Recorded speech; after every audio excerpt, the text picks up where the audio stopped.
Si vous vous étiez imaginé qu'après l'épisode torse-poil c'était plié, que nenni! Car pour célébrer en beauté ce mois-ci le nouvel an chinois, je vous entraîne faire un petit détour par la salle de bain avec le trope bien sympathique ma foi des scènes de baignoire. Ah, on n'a pas peur de se mouiller la chemise sur la chaîne décalée. Et en plus du coup, je ne parlerai pas que des garçons, alors soyez prêts à faire trempette et vous rincez l'œil.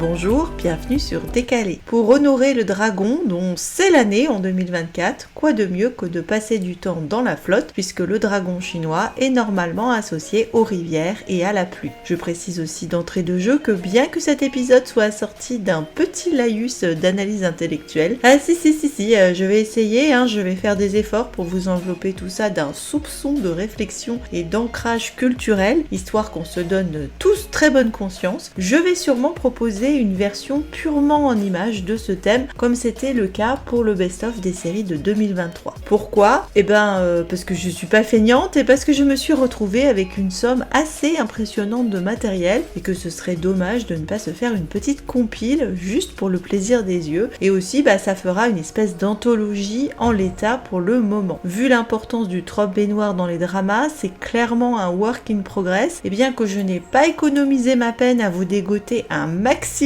d'exemples, ça n'arrêtait pas, il y en avait toujours un qui me revenait en tête. Ce fut un vrai sacerdoce, vraiment. Je sais bien malheureusement que certains ont pu m'échapper. Alors déjà, j'aimerais me caler par rapport à notre utilisation de ce motif de baignoire dans la culture occidentale. De Bethsabée au bain de lait de Popée, de Suzanne à Cléopâtre, en passant par le bain de Diane ou celui de Mélusine, clairement le motif de la dame à sa toilette, livré parfois à un double voyeurisme, celui des personnages auquel s'ajoute celui du spectateur, n'aura pas pu vous échapper dans les musées ou en fresques et autres tapisseries. Pour une fois, notez que je parle des dames et on a presque l'impression qu'il y a plus de femmes à poil chez nous que de messieurs. D'ailleurs, je dis femmes à poil, mais nos nanas sont toutes épilées parce que c'est le même problème que celui que j'avais évoqué sur le torse glabre omniprésent et il aura fallu attendre quand même assez longtemps pour avoir une représentation de poils sous les aisselles et ailleurs. Alors c'est vrai que la forme féminine domine, mais on a aussi tout un tas de garçons aussi avides de propreté que ces dames qui vont barboter joyeusement depuis l'époque des termes antiques, voire même un mec très célèbre qui a fait sa fin dans le fond de sa baignoire sabot. À quoi sert ce thème ? Évidemment, à part dans le cas de Mara qui n'avait alors pas du tout la tronche de la plémette du mois, à s'en mettre plein les yeux et satisfaire la curiosité érotique. Pas de Playboy à l'époque,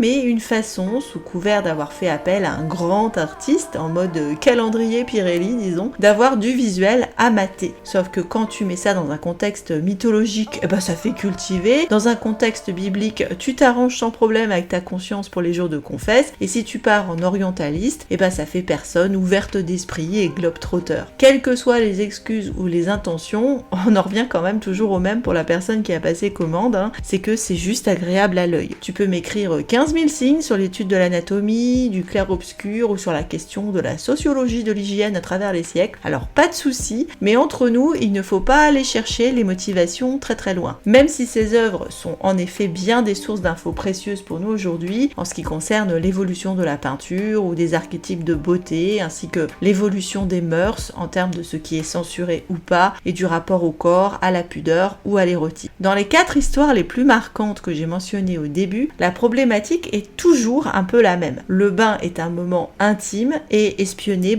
c'est pas bien et ça provoque la catastrophe. De là à dire que le corps des femmes est dangereux, vous voyez sans problème se profiler l'idée derrière. Certes, tous les affreux voyeurs vont y laisser des plumes, mais aucune de ces dames qui n'avaient rien demandé, notez bien, ne s'en sortent non plus complètement indemnes. Diane apparaît comme trop cruelle dans son traitement d'Actéon, qui l'a surpris complètement par hasard à l'insu de son plein gré. Suzanne manque de se faire lapider quand elle est accusée d'adultère par les 2 vieux dégueulasses qu'elle a repoussés. Bethsabée se mangera la réputation de femme fatale, alors que c'est David qui a décidé tout seul comme un grand, unilatéralement, que cette femme mariée sera à lui. Et Mélusine, elle se voit trahir par son couillon de mari qui a rompu la promesse pourtant solennelle qu'il lui avait faite de la laisser tranquille quand elle monte à sa tour tous les samedis. Avec le cinéma et la télé, le motif du bain va trouver de nombreuses nouvelles heures de gloire. Déjà avec les péplums qui surfent sur la tradition artistique que je viens de mentionner, la caution style National Geographic de on se cultive mais bon messieurs dames, drames, sur fond historique ou biblique encore une fois, mais on va pouvoir faire péter la mousse en plus du lait d'ânesse et nous donner des ablutions de pin-up sans trop offenser la censure qu'il faut contourner pendant longtemps aux États-Unis avec le code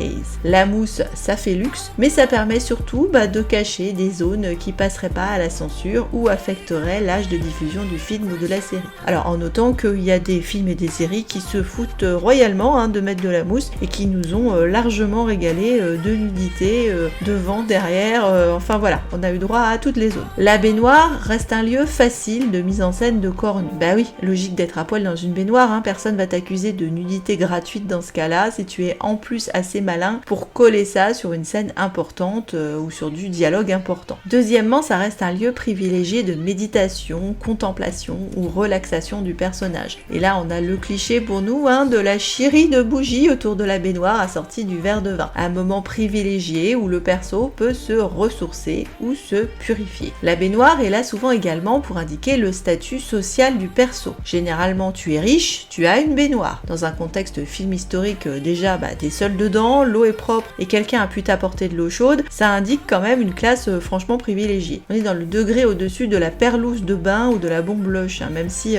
quand même rien ne vaut à mon avis le pétale de fleurs des dramas. Plus la baignoire est grande, plus tu es riche, jusqu'à avoir un bain démesuré à la mesure de l'ego du personnage, comme dans Scarface par exemple, ou une baignoire dont la taille peut indiquer une certaine liberté de mœurs, car ça incite au bain à plusieurs et renvoie à des délires type Playboy Mansion. Donc le stupre, le lucre et la volupté, allons-y. Mention spéciale également au rituel dit de la favorite ou de la fiancée, c'est-à-dire la jeune femme qu'on va laver et préparer pour la livrer au sultan, roi ou nouvel époux pour une nuit d'amour plus ou moins consentie. C'est un peu ta mise en bouche avant ta scène de cul. Quand la scène de baignoire inclut d'autres personnages et non dans une optique de bouh le voyeur ou bouh le pervers, ça peut d'ailleurs être une fille, mais c'est très rarement montré comme ça, on est évidemment dans la question de l'intimité et ça peut donner les scènes pour lesquelles vous êtes peut-être là aujourd'hui parce que vous êtes des romantiques bien sûr. Des persos mis à nu, donc vulnérables, qui vont mettre à nu également leur cœur et leurs sentiments et dans certains cas partager une baignoire. C'est vraiment partager peut-être davantage d'intimité que dans un lit. Comme le disait très bien Jean-Louis Trintignant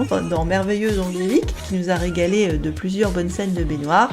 En me baignant dans votre eau, aimable fiancé, je connais vos pensées du bas jusqu'en haut. Pour moi, la dernière fiction occidentale à avoir su le mieux exploiter le trope de la baignoire serait la série Game of Thrones, dès d'ailleurs le premier épisode, et où on voit passer le traitement de la préparation à la nuit de noces, de l'ordre de la montée à l'échafaud quand même, dans les deux cas, du voyeur qui se transforme en jeu érotique, et de la scène d'intimité avec confession. Mais attention, je constate que la fiction occidentale entretient un rapport assez ambivalent avec les baignoires, sûrement la faute à Mara, ce gros crapaud, et plutôt que des scènes de méditation, séduction et relaxation, j'ai l'impression qu'on a davantage à faire avec des scènes de terreur, de violence, de souffrance, qu'il s'agisse des diaboliques, psychose, même si c'est sous la douche, ça se passe dans une baignoire, pas un bruit, liaison fatale, apparence, Léon ou Freddy les griffes de la nuit, pour n'en citer que quelques-uns, mais franchement, vous pouvez les accumuler très vite, vous verrez, il y en a pléthore. Étant moi-même une grande fan de baignoire, je tiens à m'insurger officiellement contre cette dégradation infamante de ce trope pourtant sympathique, comme par contre les dramas asiatiques savent heureusement l'exploiter pour nous en régaler en long, en large et en travers, aussi bien en version moderne qu'ancienne. Alors on a du level, et si vous aimez ce genre de scène, vous allez y trouver votre bonheur. Alors oui, on peut y croiser aussi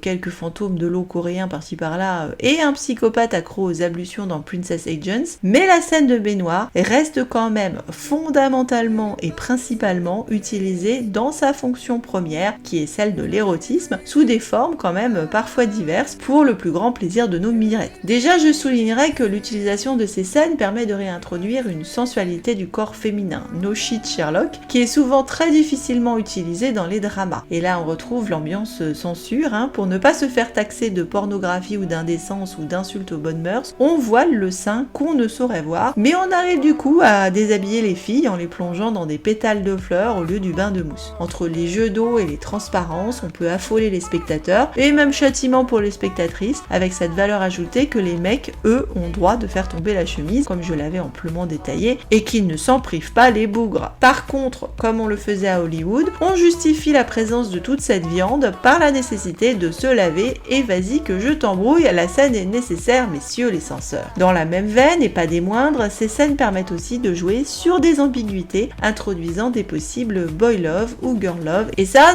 permet de faire plaisir à plein de spectateurs et de spectatrices qui sont parfois laissés de côté. Je ne vais pas vous mentir, la somme de matériel que j'ai accumulé est bien impressionnante, mais je vais essayer de vous rassembler tout ça autour de thèmes communs. Grosso modo, on retrouve à peu près les mêmes que j'ai mentionnés pour nos scènes occidentales, mais il faut y ajouter quelques spécificités propres à la culture orientale. Je précise que j'ai mis de côté les scènes de douche qui pourraient donner complètement lieu à leur propre traitement, avec ce rappel que le bain en Orient est moins un endroit où on se lave qu'un endroit de soins et de détente, comme par exemple au Japon où on se douche avant de se plonger dans la baignoire. Donc trêve de blabla, j'en ai fini de mon couplet intellectuel, c'est parti avec un festival de toute beauté de scènes de baignoire classées par thème. Le bain contemplatif.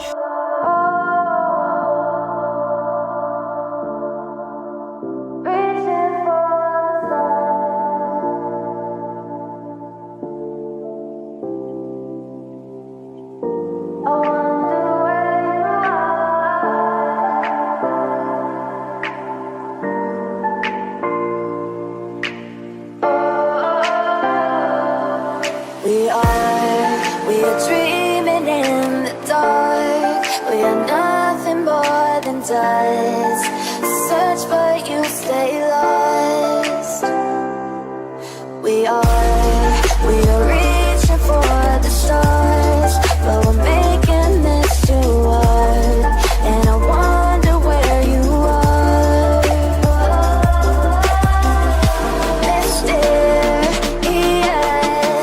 that's the part you always show. 'Cause you're too curious. Maybe you should take it. Le bain, moment de joie.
Bain rituel.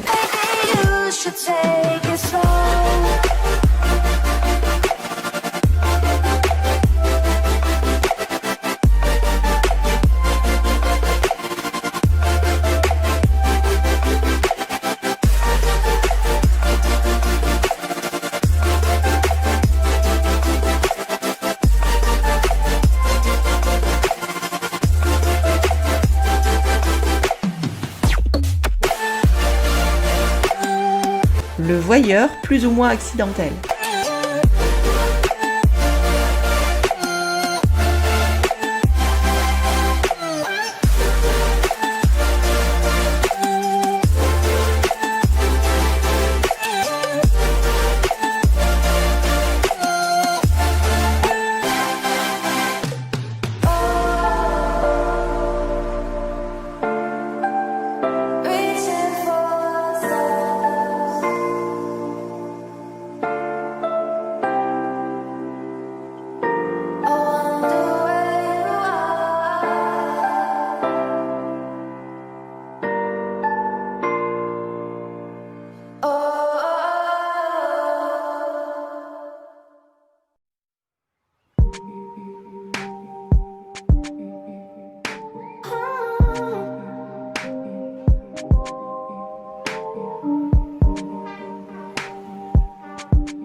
le bain sauvage en plein air.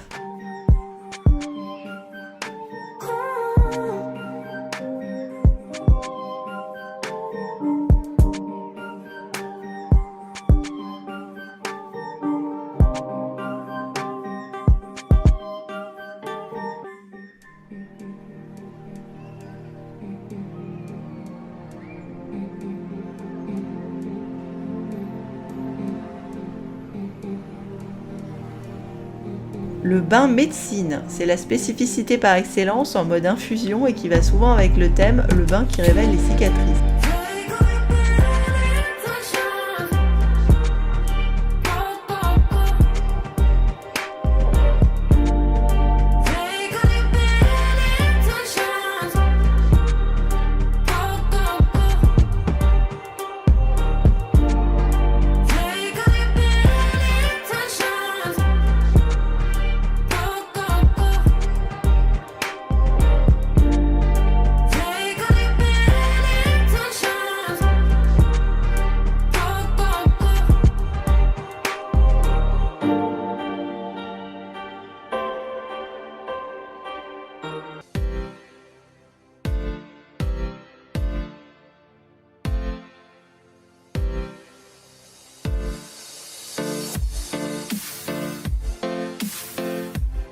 Le bain, c'est pas pratique.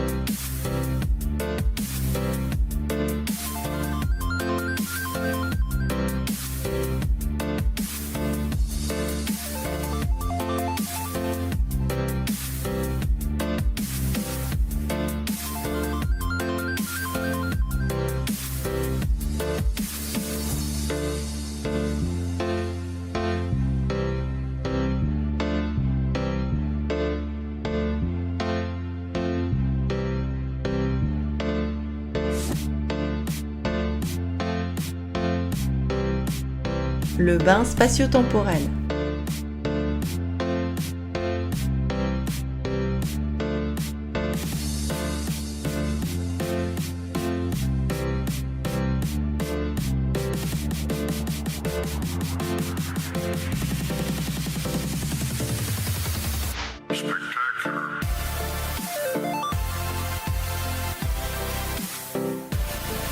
Le bain dit bonjour au petit oiseau.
Le bain cache-cache.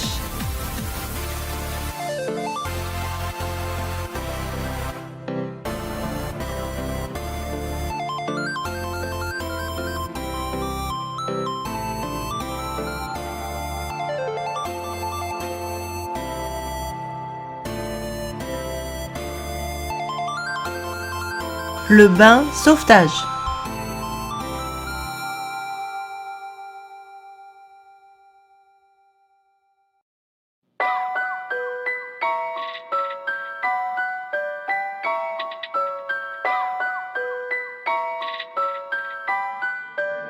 Yoxi.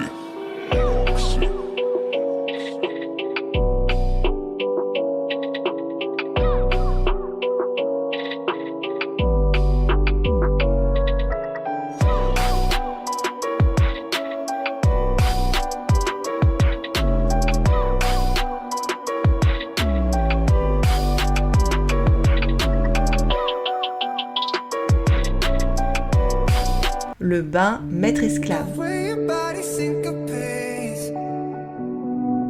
You're driving me crazy. Ah. And lately I ain't thinking straight. Your body's amazing. Ah.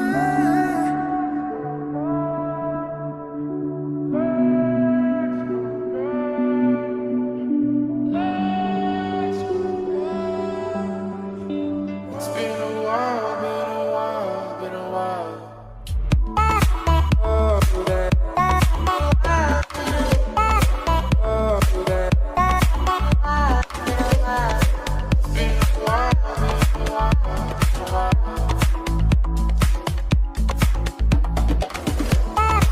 Oh, that. Oh, that. Been a while, been a while, been a while.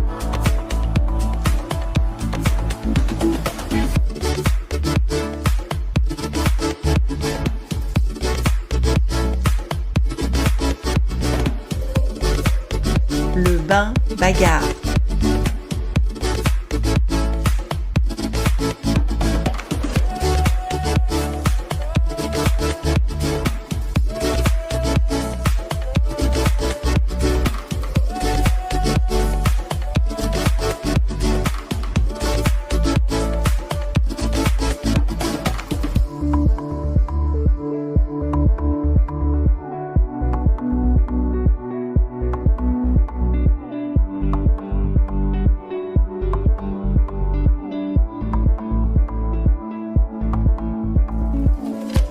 The way your body syncopates. You're driving me crazy. Ah. And lately I ain't thinking straight. Your body's amazing.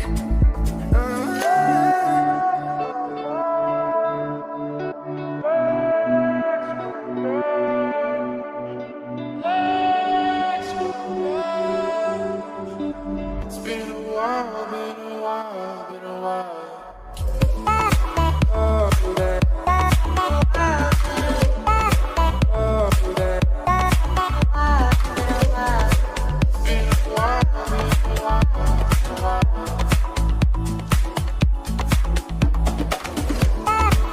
Oh, that. Oh, that.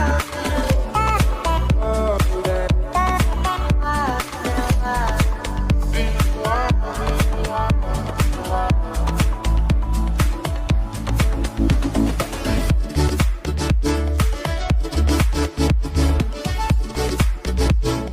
Et bien sûr, j'ai gardé le meilleur pour la fin. On conclut avec les préférés, les bains bisous ou bains sensuels.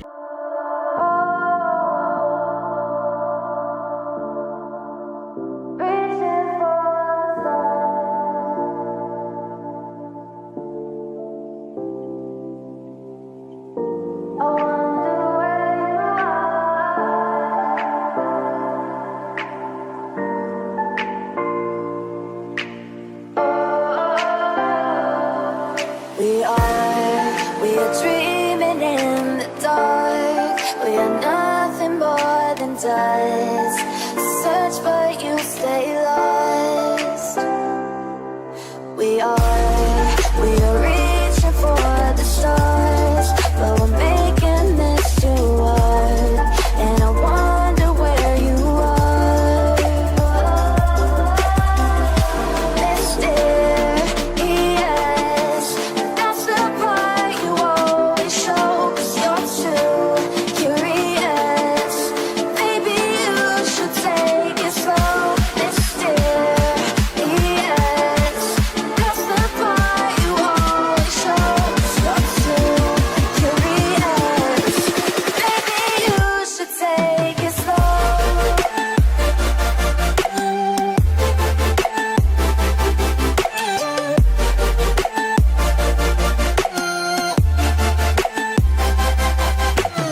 Après tout ça, vous aurez peut-être envie d'aller prendre une bonne douche. En tout cas, comme vous aurez pu le constater, c'est un incontournable et il fallait en parler, donc je suis ravie d'avoir essayé de m'acquitter de cette noble mission des plus importantes pour votre culture G. En attendant d'autres thèmes compilés sur les dramas et les autres épisodes que je vais essayer de sortir pour ce spécial Nouvel An chinois, un petit conseil quand même, c'est de bien récupérer les pétales que vous aurez jetés dans votre baignoire, histoire de ne pas boucher vos canalisations. N'hésitez pas à me laisser un petit mot ou un petit like si vous avez aimé cet épisode. Un gros commentaire ou un gros like, ça marche très bien aussi. Également, c'est le moment de faire péter en commentaire vos scènes de baignoire préférées ou des scènes que j'ai oubliées. Et dites-moi aussi quel trope vous aimeriez me voir décortiquer à l'occasion. Pensez à vous abonner si ce n'est pas déjà fait, il n'est jamais trop tard et ça m'encourage dans mes bêtises. Encore merci d'avoir suivi cet épisode et je vous dis à très bientôt.